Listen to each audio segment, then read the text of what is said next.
My name is Tyler Chapman, and this is my individual video about encryptions, how they work, and their value for CYBR 442. What is encryption?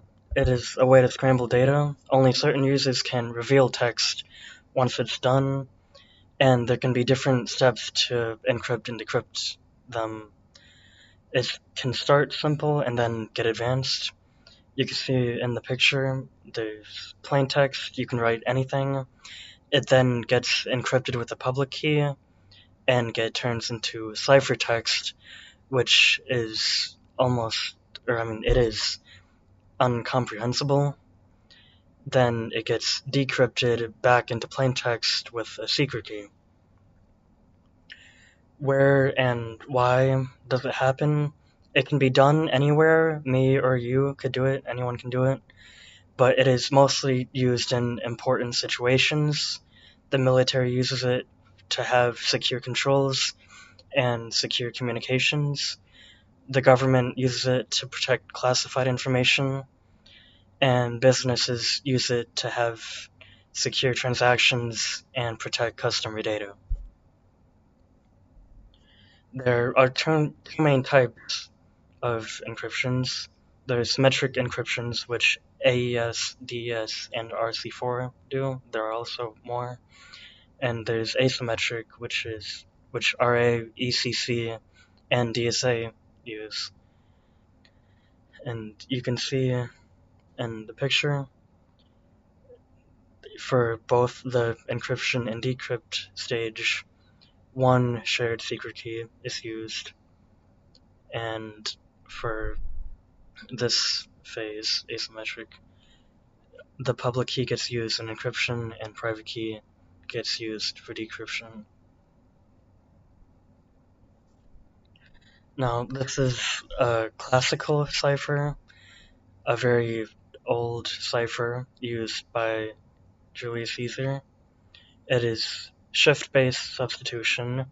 It's simple and easy and weak, but at the time, it was a huge step, and Caesar himself trusted that the ciphers were used and done correctly, and if they're intercepted, enemies wouldn't be able to decrypt them properly.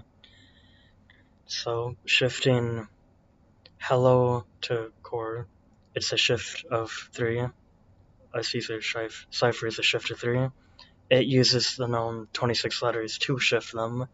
So here's a visual example. H, 3 steps forward, goes to I, J, then K. E goes to H. L goes to O. L goes to O again. O goes to R. And it is letter based, so no numbers or anything. Just shift to 3. And it can be done like that. Again, it was old. It was used during 50 to 50 BC, during the Gaelic Wars. Here's a wheel, more modern wheel, but still something used that could be used to decrypt a cipher once it was encrypted. He used it to protect military communications, and he used a third one, or shift of 3, but it can be done with any shift as long as the shift is known. Messages were written on scrolls, and again, Caesar trusted them and made sure, or really just hoped, enemies wouldn't be able to know how to decrypt them because they would look scrambled. Visionary cipher is another classical cipher that is stronger than Caesar's cipher, but was still vulnerable when examined in specific scenarios. It's still alphabetical, but it uses repeating keywords. So you have the text, or any text. This example uses the word attack, and you have a keyword that corresponds to it, and this repeats, and the place of the letter is what affects the plaintext letter. So K, if you consider A being 0, is the 10th letter in the alphabet. Really 11th, but again, A would be considered 0. So you shift top to bottom what it would be. So A, you see the first letter for each A to K. You shift by 10 because K is 10, which would then go to K. T corresponds with E, so you shift by 4, which would then make the T X. T would be shifted by Y, which is 24, goes to R. A shifted by K, 10 again, goes to K. C shifted by 4, G. K shifted by Y to I. So this would be the outcome, KXRKGI. And only the person who knows the keyword would be able to undo that and make the keyword or end value decrypted or encrypted back to the original text, decrypting it.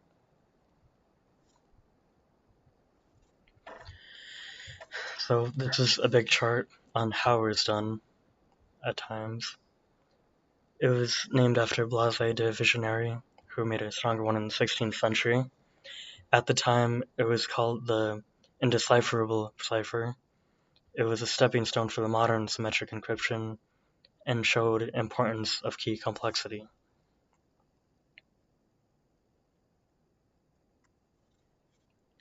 Other classical ciphers were the at-bash cipher, or reverse alphabet, letters mapped to the reverse of it. So A would C, B would go to Y, and it would continue that way in between, just flipping basically. Another one is Cyter, or the Spartan cipher rod, which earliest transposition type cipher that was used in the 7th century. A message is written on the paper around a cylinder, similar to how Caesar made his, then unraveled is seemed scrambled, but you'd have to wrap this one around a cylinder again to unscramble it. Playfair is another one, that's the digraph substitution. It's a 5x5 matrix of letters made from a keyword, and the message is broken into pairs and encrypted based on position within that matrix. Block ciphers are most commonly used today. They are 128-bit blocks, and both DES and AES use them. Plain text is divided into blocks, and then each block is encrypted using the same encryption algorithm and key. It has strong security when paired properly and when it has padding. The Zimmermann telegram is an important step to modern-day encryption. It was used during World War I, and it was used when Germany sent a message to Mexico to propose an alliance against the US. But luckily, British cryptanalysts intercepted it and decrypted the message, which then shared it with us, the US, to urge us to join World War I, and that's how we first got into World War I. It shows the importance of cryptography and decryption in warfare, because if this was never intercepted, then there's a good chance it would have been some years that we joined World War I. The Enigma machine was used in World War II. It was made by Germany in World War II, and it was meant to send and receive encrypted military messages. It used rotors, a plug board, and internal wiring to create over 150 quintillion possible combinations just in this small machine. Each press scrambled a letter based on rotor positions, and only a person with the same machine settings could decipher it. So there are different types of machine settings. Each button you pressed would create different combinations and stuff. So it would be really hard to land on the same settings and have the same outcomes, which is why at the time it was considered unbreakable. because there were so many possible combinations and you would have to know the exact settings. So what the US did, or allies did, and ended up eventually in World War II, was the bomb machine. The Allies, Alan Turing, created the bomb machine, which automated deciphering messages. So it analyzed thousands of combinations that were possible with the Enigma in seconds and minutes. And the creation of the bomb is considered to help reduce the time World War II lasted by 2 to 4 years because of the messages it was able to receive and decrypt. It was considered the start of modern computer science because, again, it was something that could analyze thousands of combinations in minutes. And continuing up to the Cold War, encryption was used, and the KGB used one-time pads, and it couldn't be decrypted without the exact pad. And in order to pull it off, it needs to be precise, and correct pads needed to be used, and they had to be destroyed after use to make sure they weren't traceable and decrypted. Although they had problems with that, some were reused.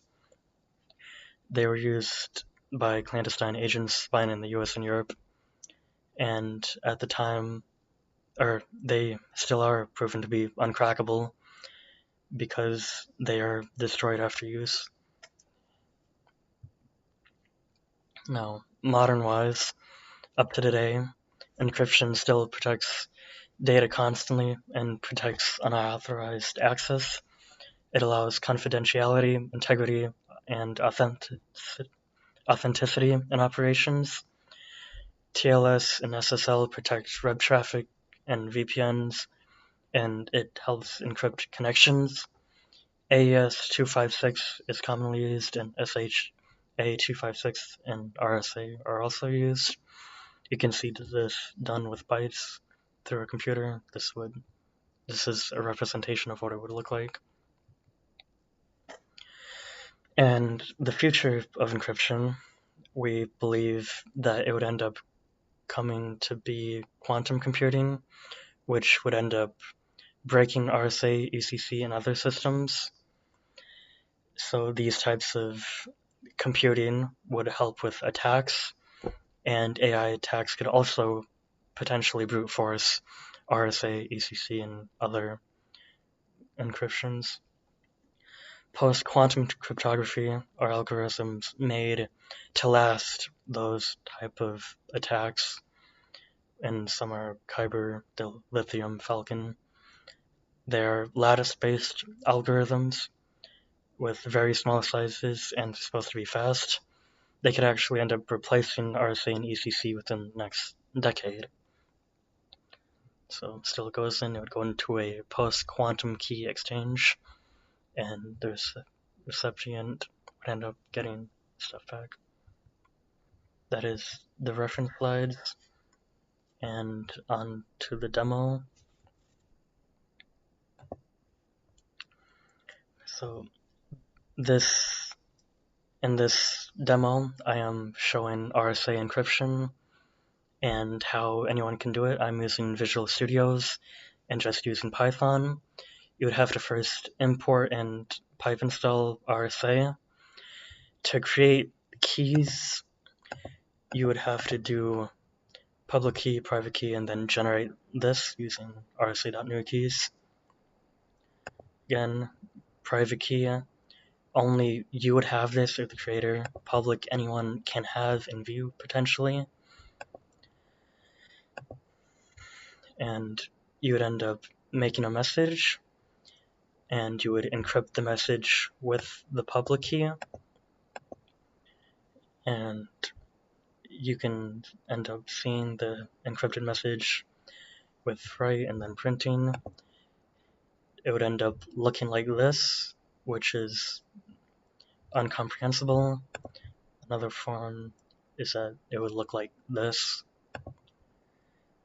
And using the encrypted message, opening it and then reading it, to get the clear message, you would use rsa.decrypt and use the private key to decrypt it, and it would output the message.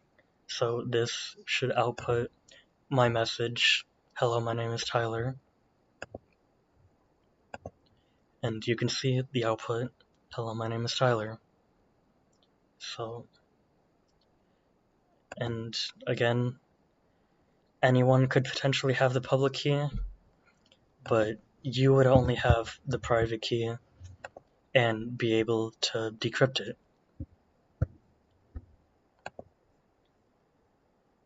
And that is my video on encryption, how they work, their value, and their history over the years, and a demo on how anyone can encrypt a message and decrypt it too.